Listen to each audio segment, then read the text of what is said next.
lehendakariak iragarritako errondaren baitan, guk ere izan dugu aukera lehendakariarekin egoera partekatzeko eta Trumpek ezarri asmo dituen muga zergen inguruan gure diagnostikoa partekatzeko berarekin eta aldi berean momentu honek, ziurgabetasun ekonomiko honek eskatzen duen erreakzioaren inguruan gure proposamenak berari helarazteko. Lehenik eta behin izan nahi dut gure balorazioa bilera honena biziki positiboa dela. Bilera interesgarria izan da, balio izan du. Eta balio etxi nahi dugu, gaur lehendakariarekin egindako bilera uste dugu, eta uste dut zerbait esan badu azkenengo hilabetetan hauxe bera izan dela. Momentu hau berezia da, ziurgabetasun handiko momentu ekonomiko, sozial, politiko bat bizi dugu, eta testuinguru honetan beharrezkoa da herri proiektu sendo bat artikulatzea, herri proiektu sendo bat osatzea, eta hori gure herrian eta gure herriaren 3 herrialde hauetan, zati honetan, ezinbestez da desberdinen artean eraikiko den herri proiektu bat. Hauxe bera, esaten hasi nintzen ni orain dela urtebete, hautagai bezala aurkeztu nintzenean. Hauxe bera izan zen hauteskunde kanpainan gure planteamenduaren oinarria, hauteskundeen ondoren ere hauxe bera errepikatu genuen modu iraunkorrean eta aspertzeraino, baina gaur berretsi egin nahi dugu. Momentu hau berezia da, momentu hau ziurgabetasun handiko momentua da, aldaketa handiak gertatzen ari dira, eta halako testuinguru honetan behar dugu herri proiektu sendo bat, eta hori desberdinen artean eraiki behar da. Horretarako elkarrizketa ezinbestekoa da, ez soilik krisi momentuak agertzen direnean, baizik eta modu iraunkorrean. Eta beraz, zentzu horretan, gaur bezalako bilerak eta hartu emanak oso importanteak dira. Bigarren, ez da aski krisi zehatzen aurrean erreakzionatzearekin. Hori baino askoz gehiago da momentu honetan behar dena. Izan ere, esan bezala, testuingurua berria da. Eta gauza asko ez dakizkigu. Ez dakigu adibidez azkenean zer gertatuko den Trumpek iragarri dituen muga zergekin. Ez dakigu. Orain dela astebete bazirudien muga zerga horiek ezarriko zirela eta beraz testuinguru shock nolabait komertzial baten aurrean geundela eta horren aurrean erreakzionatu egin behar zela enplegua babesteko eta sektore ekonomiko batzu babesteko, eta gaur ez dakigu azkenean hori gertatuko den ala ez. Ez dakigu. Eta hori bezala beste hainbat faktore daude oso handiak eragin dezaketenak, konbulsio ekonomikoak gure ekonomian eta gure gizartean. Beraz, gauza asko ez dakizkigu, ziurgabetasuna da faktore nagusia momentu honetan. Baina gauza batzuk badakizkigu. Zer da badakiguna? Badakigu mundu berri baten aurrean gaudela. Mundu ordena berri batean gaudela. Eta hori gelditzeko etorri da. Eta beraz, ulertu behar da mundu hau, zibilizazio anizkoitza den mundu hau, multipolarra den mundu hau, eta multilaterala den mundu hau. Eta Europak eta gure herriak, gure muga guztiekin, jakin behar du mundu hau interpretatzen, mundu hau ulertzen, eta mundu berri honetan kokatzen.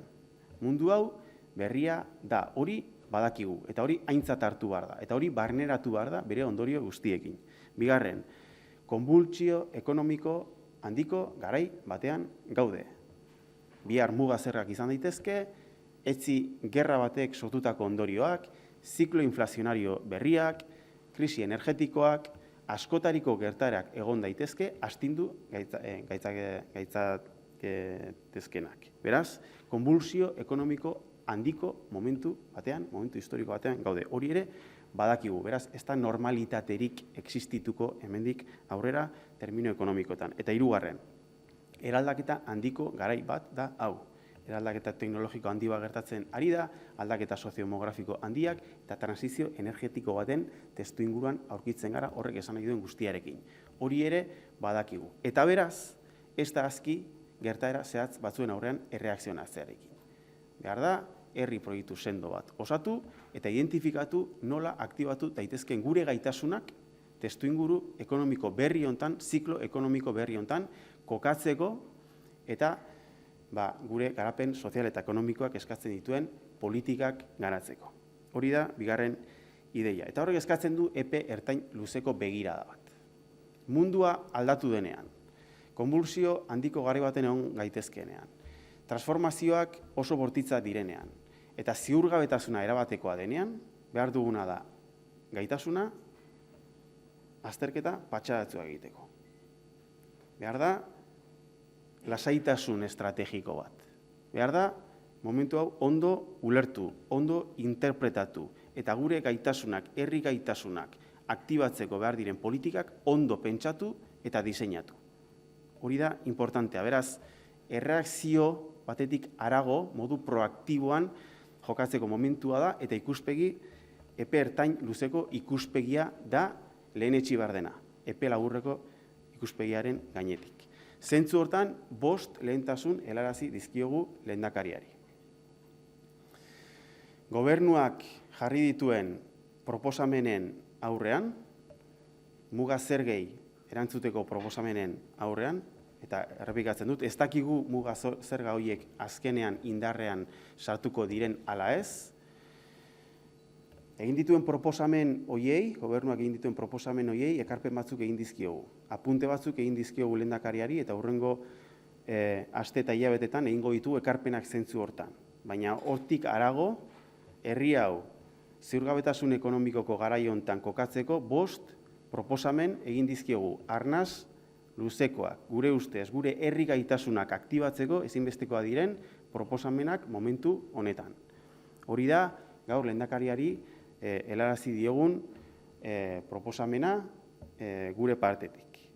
Eta adierazi diogu gure borondatea egoera honi aurre egiteko orduan elkarlanez jarduteko, gure elkarlana mahai gainean dago, gure prestutasuna, herri gisa behar dugun erreakzio hau elkarrekin pentsatu, antolatu eta garatzeko, eta gainera, ezkerreko independentismoak mundu berri honetan daukan kapital relazionala ere, Eusko Jaurlaritzaren esku uzten dugula adierazi diogu.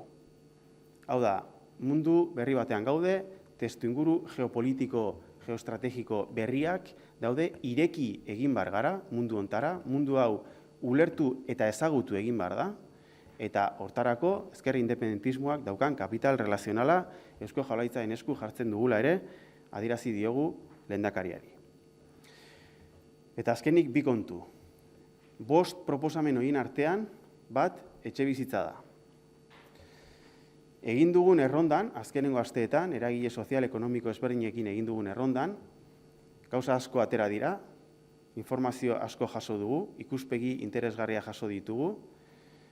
Esan genuen bezala hori guztia monografiko baten eztabaidara eramango du parlamentura. Eta atera diren gauzen artean bat bada etxebizitza. Etxebizitza ez da ja arazo sozial bat soilik, hori ere bai noski, baina ja bada arazo ekonomiko bat. Gure gaitasun industriala eta gure lehiakortasuna lastatzen duen arazo ekonomiko bat bada etxebizitza.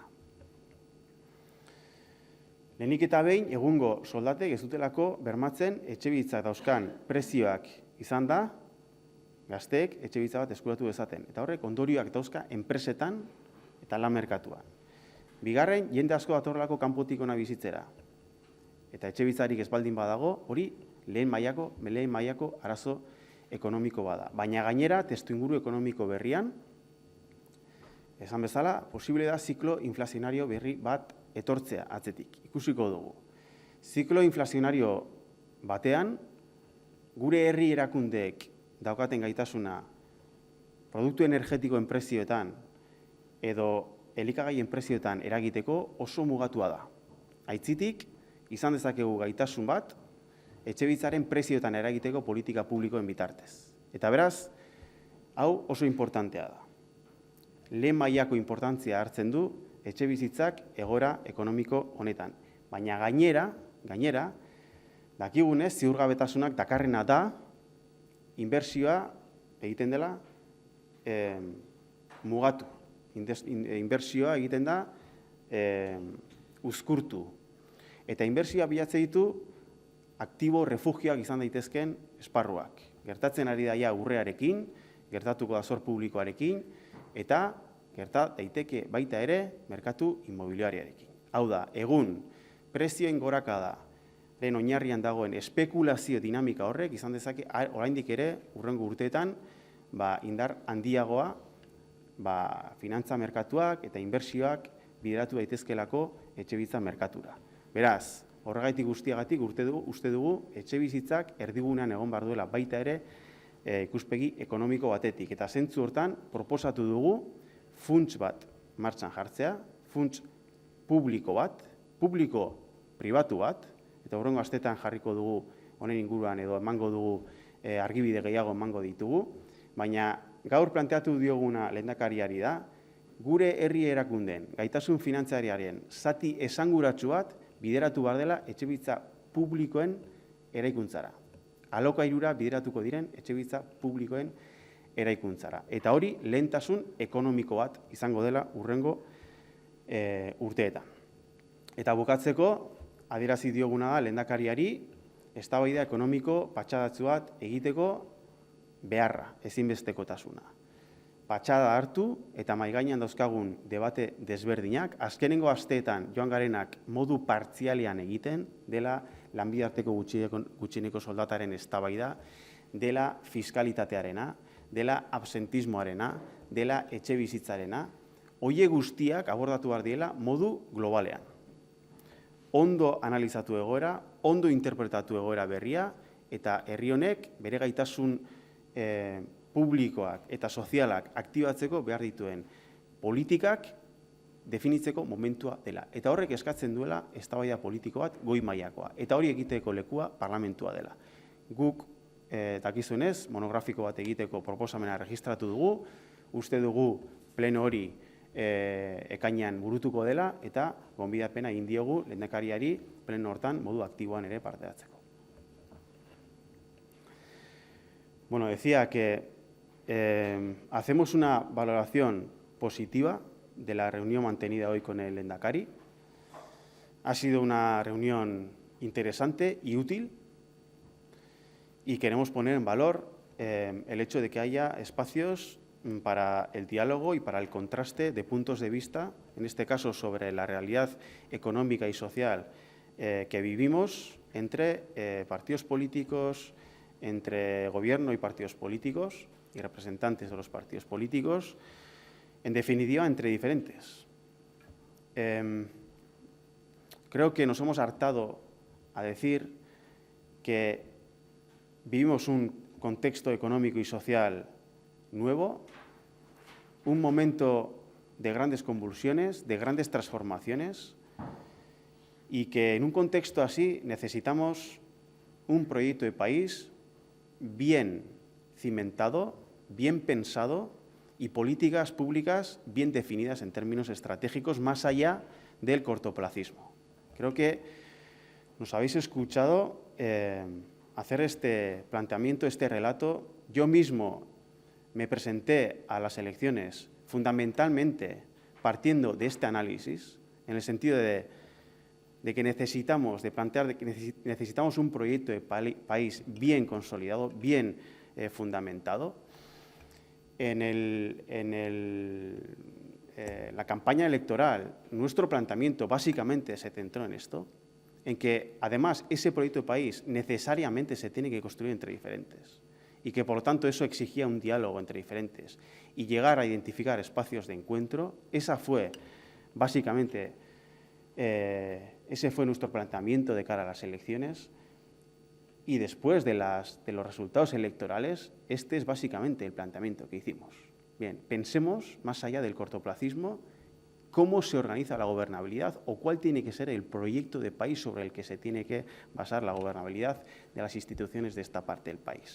Bueno, pues efectivamente lo que tenemos que apuntar en primera instancia es que más allá de los aranceles de Trump, que ya veremos en qué queda todo este embrollo de la política arancelaria de la Casa Blanca.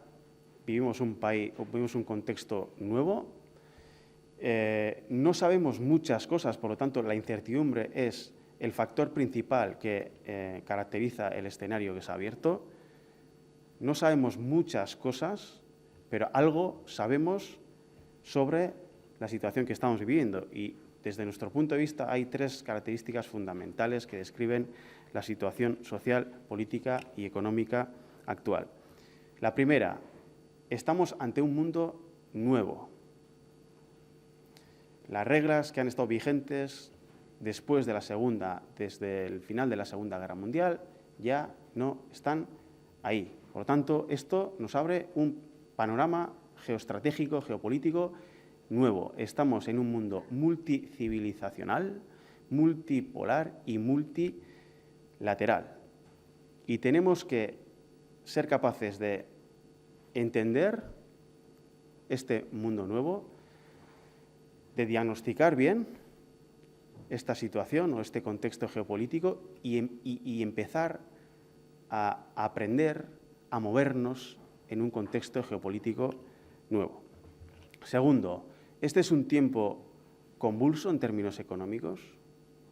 Podemos tener una guerra arancelaria o no. Esa guerra arancelaria puede ser de una intensidad u otra, pero podemos tener crisis económicas derivadas de guerras, podemos tener crisis energéticas, podemos estar ante un nuevo ciclo inflacionario. Por lo tanto, los factores económicos que puedan tener un impacto directo en nuestro tejido productivo, en nuestra economía, pueden ser varios. Por lo tanto, estamos ante un contexto incierto donde seguramente se van a producir grandes convulsiones económicas en el futuro. Y en tercer lugar, vivimos grandes transformaciones, una gran transformación tecnológica, una disrupción tecnológica, una transformación sociológica, sociodemográfica y estamos inmersos en una transformación energética también. Por lo tanto, este es un momento de grandes transformaciones. Y esto exige una visión que trasciende la reactividad. No es suficiente con reaccionar frente a determinados acontecimientos o determinados estímulos que puedan tener un impacto directo en nuestra economía, como puede ser, por ejemplo, el hecho de que la Casa Blanca decida imponer una serie de aranceles. Eso también, por supuesto, pero más allá de eso hace falta una capacidad de situarnos en este momento a través de políticas públicas sólidas que activen nuestras capacidades y sean capaces, esas políticas públicas, de situar este país en este contexto nuevo.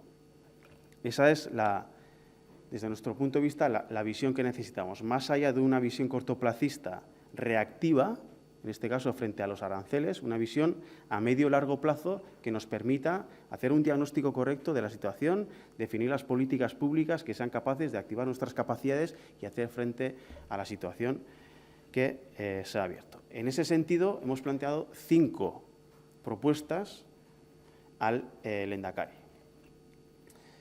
Hemos escuchado sus explicaciones en torno a las medidas coyunturales que plantea el Gobierno vasco con respecto a los aranceles de Trump, aranceles que no sabemos si van a entrar en vigor y de qué manera, ya veremos. En ese sentido, nosotros y nosotras hemos hecho algunas aportaciones al Lehendakari con respecto a esas medidas concretas para responder a los aranceles.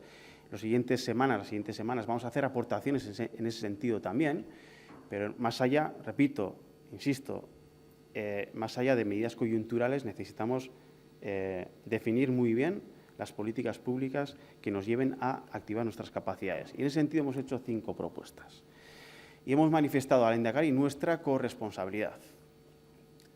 La izquierda independentista vasca está dispuesta a corresponsabilizarse para activar las capacidades de este país para hacer frente a un momento económico nuevo, a un contexto económico nuevo. Y en ese sentido disponemos nuestra capacidad relacional, nuestro capital relacional, en el sentido de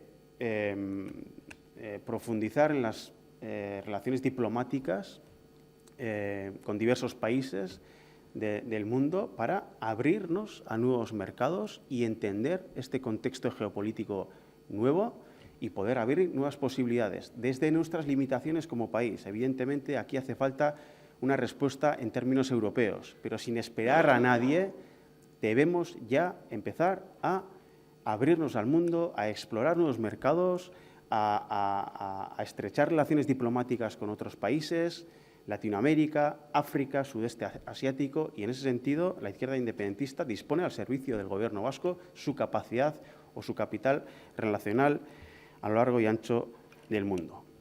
Y por último, entre las 5 propuestas que hemos hecho llegar al Lehendakari, una de ellas se refiere a la vivienda. En la ronda de contactos que hemos hecho con los diferentes actores sociales y económicos, se corrobora que la vivienda ya es un problema económico, que ya no es solo un problema social, sino que también tiene repercusiones directas en términos económicos. Si los y las jóvenes no pueden garantizar el acceso a la vivienda con los salarios que hoy en día se ofrecen en el mercado laboral, pues evidentemente eso tiene una repercusión en el empleo y en las empresas. Si además viene mucha gente de fuera y hay que incorporar a toda esa gente al mercado laboral, si no disponemos de oferta suficiente, eso ya es un problema de carácter económico que tiene repercusiones directas también en nuestra competitividad industrial, por ejemplo. Esto ya es así. Pero además, si entendemos que podemos estar frente a nuevos ciclos de subida de precios, pues entonces seguramente habrá que analizar de qué manera podemos ayudar a amortiguar, digamos, los efectos de nuevos ciclos inflacionarios. Evidentemente, como país, nuestras instituciones van a tener poca capacidad de incidencia en los precios de los productos energéticos o los precios de los alimentos, pero sí podemos afectar de manera directa a través de las políticas públicas en el precio de la vivienda. Por lo tanto, la vivienda debe ser una prioridad también en términos económicos, pero además podemos hacer una previsión, y es que en un contexto de grandes incertidumbres económicas, lo que está sucediendo es que se detrae la inversión en la economía productiva. Y la inversión busca valores o activos refugio.